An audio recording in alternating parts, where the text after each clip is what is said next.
अस्सलाम वालेकुम students, welcome to my YouTube channel. उम्मीद करती हूँ आप सब लोग खैरियत से होंगे। अगर चैनल पे न्यू हैं तो जल्दी से चैनल को सब्सक्राइब कर दें और बेल आइकन को प्रेस कर दें ताकि मेरी आने वाली वीडियो का नोटिफिकेशन आपको मिल जाए। अब चलते हैं हमारे आज के टॉपिक की तरफ। हमारा आज का टॉपिक है MTS 622 का करंट पेपर जो मेरा आज हुआ है। उसके जितना हो सके मैं इसके MCQs और जो आपके क्वेश्चन है वो आप लोगों को प्रोवाइड किए जा रहे हैं। देखिए, फर्स्ट क्वेश्चन हमारा है the moment of inertia of a solid sphere having mass m and radius a is given by. जो हमारे पास सॉलिड स्फीयर का फॉर्मूला होता है वो I is equal to 2/5 m a का स्केयर। ये हमारे जिस जो लेक्चर है हमारे MTS 622 का जिसमें ये सारे के सारे फार्मूले दिए वो आप लाजमी देखें क्योंकि ये MCQs ये जो है ये काफ़ी बहुत ज़्यादा रिपीट हो रहे हैं। मतलब कि हर एक MCQs डिफरेंट टाइप के, मतलब सॉलिड स्फीयर, सॉलिड सर्कल। तो आप लोग वो पेज जो फुल का फुल पेज है ना, एक लेक्चर पे है, उसमें सॉलिड, सर्कुलर, होलो स्फीयर, इन सबके रिंग के सबके फॉर्मूलाज हैं। आप लोग उसको लाजमी याद करना है ताकि आप लोगों के जो 7-8 MCQs उससे बने। मैंने उसको स्किप किया, 4-5 वहाँ से ले लिया, लेकिन बाकी स्किप किया, आपको मैंने मेंशन कर दिया कि आप लोग वो पेज लाजमी करें। अब नेक्स्ट है the moment of inertia of a hollow cylinder. ये देखें, अब होलो सिलेंडर का फॉर्मूला पूछा है is equal to m a का स्क्वायर। अब नेक्स्ट है द मोमेंट ऑफ इनर्शिया, ये सॉलिड सिलेंडर का है इस हिसाब से इसका फॉर्मूला। उसके बाद नेक्स्ट है the damping force of a harmonic oscillator is proportional to its velocity. ये हमारे पास फॉर्मूला होता है इसका F is equal to -kx। तो इसके डायरेक्टली प्रोपोर्शनल किसके होता है? वेलोसिटी के। सॉरी, मैंने उल्टा बोल दिया। F is equal to -bv ये होता है। तो वेलोसिटी के वो डायरेक्टली प्रोपोर्शनल होता है डंपिंग फोर्स। अब नेक्स्ट है if a rigid body is rotating about a fixed point on ground then its kinetic energy. हमारे पास अगर ग्राउंड स्टेट पे हो तो हमारी काइनेटिक एनर्जी ये गिवन होती है, और अगर हमारी प्लेनर पे हो, मतलब कि प्लेन हो सरफेस, तो हमारे पास ये दोनों का प्लस जो होता है वो हमारे पास काइनेटिक एनर्जी बनती है। देन नेक्स्ट है the rate of change of displacement of a body is equal to, ये हमें पता है काफ़ी, मतलब कि पीछे से क्लासेस से हम पढ़ते आ रहे हैं, वेलोसिटी इक्वल होता है measure of average kinetic energy of molecule is temperature. उसके बाद if there is no net force acting on body then its acceleration. अगर हमारे पास नो नेट फोर्स अप्लाई करेगी, नेट फोर्स नहीं होगी, तो हमारे पास जो एक्सेलरेशन होगा सेकंड लॉ के अकॉर्डिंग वो जीरो होगा। नेक्स्ट है a 3x3 symmetrical matrix has 3 real eigen values. हमारे पास यहाँ पे 3 होगा। कुछ बच्चे कह रहे थे कि इसका 0 आएगा, जबकि ये 0 नहीं है, इसका आंसर 3 करेक्ट है।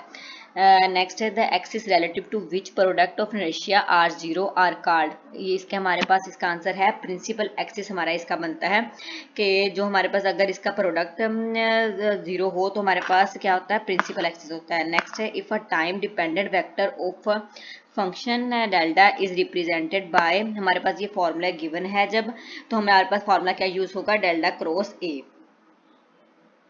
उसके बाद नेक्स्ट हमारे नेक्स्ट क्वेश्चन क्या है हमारे पास? ये थोड़ा आगे नहीं हो रहा। हाँ, the polar movement of inertia of a circular section is about G axis पे। हमारे पास इसका पोलर मूवमेंट ऑफ इनर्शिया बनता है सर्कुलर सेक्शन का। उसके बाद rotational kinetic energy of disc is, ये देखिए दोबारा फिर वही, ये हमारे काइनेटिक एनर्जी में जो हमारा फॉर्मूला था, इसमें अगर रोटेशनल लेंगे, रोटेशनल के लिए अलग और ट्रांसलेशनल के लिए हमारे पास दोनों का प्लस होता है, और रोटेशनल के लिए हाफ mv का स्क्वायर होता है।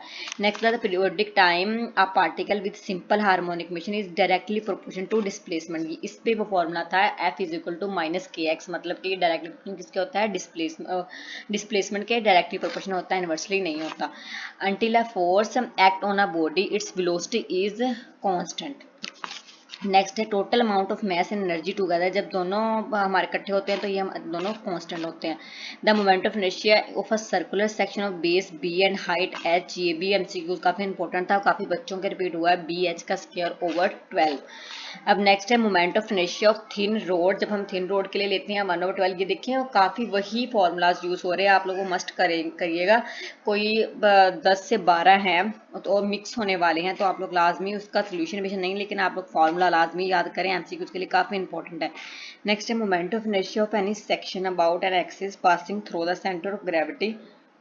तो हमारे पास ये क्या होता है? मोमेंट ऑफ इनर्शिया मिनिमम होता है। If I is the unit tangent vector to a space curve C, then show that dt over ds is normal होता है, tangent नहीं होता है, normal to t होता है. In the absence of an external force, an object continue. जब हमारे पास external force नहीं होती तो हमारे पास कौन सा लॉ बनता है, फर्स्ट लॉ बनता है जब हमारे पास कोई भी वेलोसिटी मतलब सब f इज इक्वल टू 0 होता है. नेक्स्ट है when some external force is applied on an object, work done in the direction of. जब हमारे पास कोई फोर्स अप्लाई करे तो वर्क डन किसकी डायरेक्शन में होता है, फोर्स की डायरेक्शन में होता है. नेक्स्ट है the damping force is proportional to, देखिए मैंने आपको शुरू में फॉर्मूला बताया था F D is equal to minus B V, इसके प्रोपोर्शनल होता है और ये हमारे पास फॉर्मूला बनता है, बाकी इसके करेक्ट नहीं है. अगर यहाँ पे होगा तो ये एक्स जो था इसका डेरिवेटिव यूज होता है. अब next dash is the branch of mechanics, ये हमारे पास काइनेमेटिक्स की डेफिनेशन है, उसके अकॉर्डिंग आप लोगों ने करना है. Cylindrical coordinate system is orthogonal, ये ऑर्थोगोनल के लिए यूज हो रहा है. The engine vector of symmetrical matrix corresponding two distinct, ये भी ऑर्थोगोनल के लिए होता है, ये आप लोगों इसकी वैल्यूज थी, ये भी मोस्टली बच्चों के ये एमसीक्यूज रिपीट हुआ है. उसके बाद from the general theory of angular momentum L I is equal to I J, ये देखिए हमारे पास इसका प्रोडक्ट होता है, ये प्लस माइनस और ये डिवाइड वाला नहीं होता, ये इसका प्रोडक्ट इसका होता है, इसका करेक्ट आंसर ये है. नेक्स्ट टाइम अगर यहाँ पे देखिए मोमेंट ऑफ इनर्शिया पूछा अबाउट द एक्स एक्सिस, अगर एक्स एक्सिस के अकॉर्डिंग पूछा होगा तो y प्लस जी होगा, यहाँ पे y होगा तो x प्लस जी होगा, तो उसके अकॉर्डिंग आप लोगों ने इसको सॉल्व करना है. नेक्स्ट है मोमेंट ऑफ इनर्शिया, अगर हमारे पास होलो सिलेंडर का ले रहे हैं तो पाई बाय 64 डी का स्क्वायर होता है. देन ये वाला दोबारा मुझसे लिख हो गया था, आप लोग देना कुछ एमसीक्यू मुझसे मतलब याद नहीं आ रहे कि किस तरह के थे, कुछ आप लोगों ने इस तरह के थे कि आप लोगों को मोमेंट ऑफ इनर्शिया m दिया हुआ था, a दिया हुआ था, उन्होंने बोला था मोमेंट ऑफ इनर्शिया फाइंड करें मतलब m a का स्क्वायर, तो 2 और 4, तो इस तरह आप लोगों को इजीली हो सकता है अगर आप लोगों को फॉर्मूला आता हो, जैसे मैंने आपको बोला कि फॉर्मूला आप लोग मस्ट करना, तो उस तरह के 2-3 थे, लेकिन मेरे माइंड से थोड़ा सा इसके स्किप हो गए क्वेश्चन किस तरह का मतलब उसकी वैल्यूज क्या थी, तो इसलिए मैं आपको आइडिया दे रही हूँ कि आप लोग वैसे कर लेना. अब नेक्स्ट है अगर r हमारे पास गिवन है, p हमारे पास गिवन है, तो उन्होंने बोला है कि फाइंड द एंगुलर मोमेंटम, ये मेरे शॉर्ट क्वेश्चन में था कि r क्रॉस p आपको पता है एंगुलर मोमेंटम के इक्वल होता है, तो हमने हमारी जो वैल्यूज थी गिवन r की और p की, हमने ये r की लिख ली, ये p के लिए लिख, k हमारे पास 0 था, i और j की वैल्यू 0 थी, उसके अकॉर्डिंग इसको सिर्फ प्रोडक्ट इसका लेना है, मल्टीप्लाई करना है, तो हमारे पास क्या आंसर आ गया a b m मेगा k की वैल्यू आई और जे की वैल्यू 0 होगी. नेक्स्ट है write down the expression of M I of uniform hemisphere, देखिए जैसे उन्होंने कहा एक्सप्रेशन लिखना है इसके अकॉर्डिंग इसका, तो हमारे पास इसका एक्सप्रेशन क्या बनता है, ये वाला हमारे पास एक्सप्रेशन बनता है, जैसे आप लोगों ने इतना लिखा है क्योंकि इसका ये शॉर्ट क्वेश्चन में आया था, तो अगर लॉन्ग में आता तब हम उसको डिटेल से लिखते. Find the moment of inertia of a ring of radius 2a about an axis, ये देखें हमारे पास अगर वो कह रहे हैं radius m, moment of inertia में अगर मैस और 2a दिया हो, a नहीं, तो उसके अकॉर्डिंग हम 2a पुट करते जाएंगे, dm of ds m over 2 पाई की जगह 2 पाई a की जगह 2 पाई 2a. देन उसी तरह अकॉर्डिंग इसको सॉल्व करना है, बस वैल्यूज पुट करने के बाद हमारे पास आंसर क्या बनता है 4ma का स्क्वायर.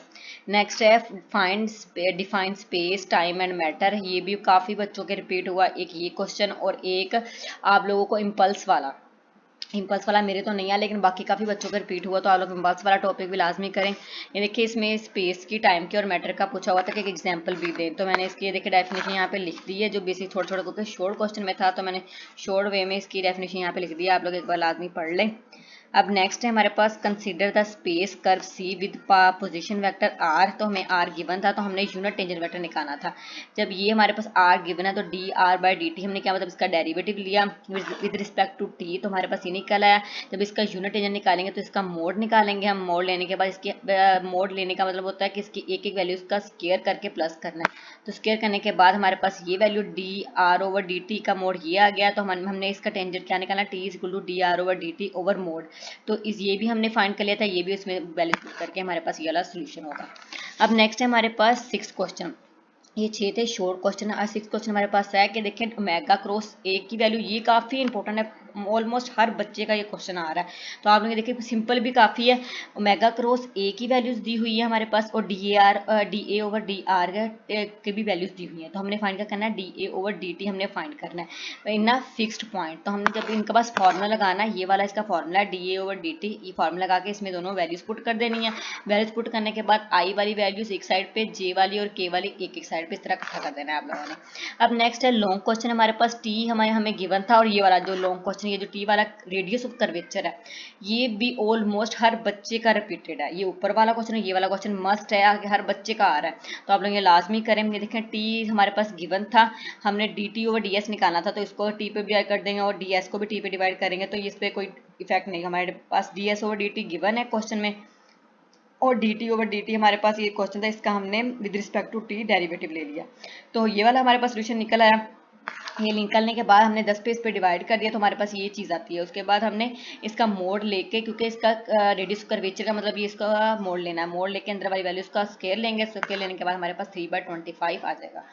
तो ये अब हम मेरे पास लॉन्ग क्वेश्चन में मुझे ये क्वेश्चन आया था। अब नेक्स्ट देखते हैं, use the parallel axis theorem to find, हमने पैरेलल में सॉलिड सिलेंडर निकालना है। तो इसमें देखिए इसका फॉर्मूला क्या होता है, I A is equal to I C plus M A का स्केयर। आई सी जो हमारे पास ये इसकी सिलेंडर की में आई हमारे पास होता है वो एम हाफ एम ए का स्केयर होता है, तो ये वैल्यूज पुट की हाफ एम ए का स्केयर प्लस एम ए का स्केयर, दम उसके बाद इसको कॉमन ले लिया, 1/2 + 2 3/2 इसका आंसर मतलब ये वाला एक्सप्रेशन निकला है।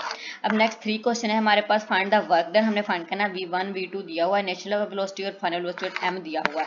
तो हमारे पास फॉर्मूला इसका बनता है, देखिए वर्क डन को हम काइनेटिक एनर्जी की कुल लिख सकते हैं, लेकिन यहाँ पे इनिशियल और फाइनल है, तो हाफ एम v2 का स्क्वायर माइनस एम v1 का स्क्वायर, तो ये वैल्यूज हमने पुट कर दी, और इस तरह हमारे पास ये क्वेश्चन का आंसर है। और लास्ट वाला क्वेश्चन था लॉन्ग क्वेश्चन, में मुझे थोड़ा सा याद मतलब कि स्किप है उसका, तो आप लोगों ने फॉर्मूला ये करना था कि आपको m1 m2 और v1 v2 गिवन होगा, उसके बाद u1 भी गिवन होगा, लेकिन आपने u2 फाइंड करना होगा। तो हमारे पास फॉर्मूला आप लोगों को पता है कि m1 v1 plus m2 v2 is equal to m1 u1 plus m2 u2, ये आफ्टर कोलिजन और बिफोर कोलिजन का मतलब जो फॉर्मूला होता है ये होता है। तो इससे आपने जो वैल्यूज गिवन होगी वो आपने पुट करनी है, और u2 आप लोगों ने फाइंड कर लेना। उसकी मुझे वैल्यू थोड़ी सी स्किप हो गई थी माइंड से, इसलिए मैं लोगों को गाइड कर दिया कि इस रिलेटेड क्वेश्चन आए तो कर लेना। लॉन्ग में मेरा क्वेश्चन आया था। अब यही इसी के साथ खुदा हाफिज़, इंशाल्लाह नेक्स्ट वीडियो में मिलेंगे। Thank you so much.